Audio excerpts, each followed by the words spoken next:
يشير علم الجيولوجيا وسجلات العصور الأولى المدونة إلى انحسار الجليد في هذه الأراضي إلى المرتفعات الجبلية العالية قبل 15,000 عام، ويعتقد بانتقال هذه المنطقة إلى العهد النيوليثي بعد مرورها بالطور الميزوليثي القصير المدى، العصر الحجري المتوسط، حوالي ما بين أعوام 15,000 قبل الميلاد و10,000 قبل الميلاد، وذلك كونها من أهم المناطق التي تكاثف فيها استيطان النوع البشري طيلة مئات الآلاف من السنين، وحصيلة معايشتها الثورة اللغوية بكثافة وفرض الثقافة السامية عليها، وتمدن كهوف هكاري بالعلامات الدالة على عيشها العميق للعهد الميزوليثي قبل ذلك بكثير، كما أن الصخور المنحوتة تزودنا ببراهين جمة في هذا المضمار، حيث نعثر على عدد وفير من الأدلة المشيرة إلى أن الانفجار الأصلي للتطور الثقافي في المنطقة قد بدأ مع الحقبة النيوليثية التي شهدتها هذه الأراضي قبل حوالي 12,000 عام.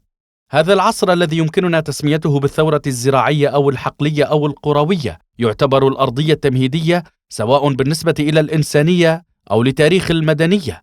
التاريخ المدون، فهو بحد ذاته عصر ثقافي عملاق، لذا فسيكون في محله التركيز بعمق على هذه الثقافة التي لم تدرك أهميتها كما تستحق ولم تلقى مكانتها التي تستحقها في التاريخ.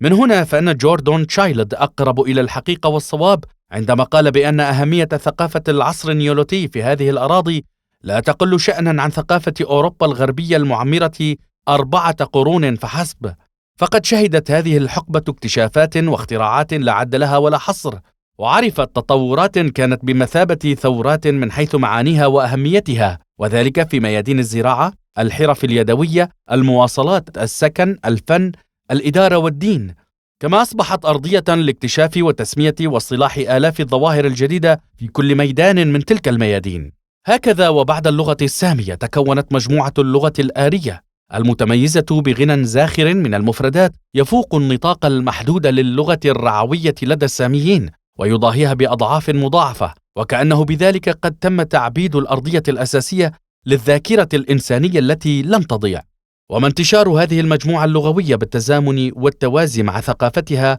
لتعم مساحات شاسعة بدءا من الهند إلى السواحل الأوروبية سوى مؤشر مهم آخر يؤكد مرة أخرى صواب تحليلاتنا هذه. بمعنى آخر، فموطن ولادة ونشوء مجموعة اللغة الآرية هو المنطقة النواة للهلال الخصيب، وليس كما يعتقد بلاد الهند وأوروبا ومناطق التنقل المتوسطة بينهما، شمالي البحر الأسود، السهوب الروسية والهضاب الإيرانية.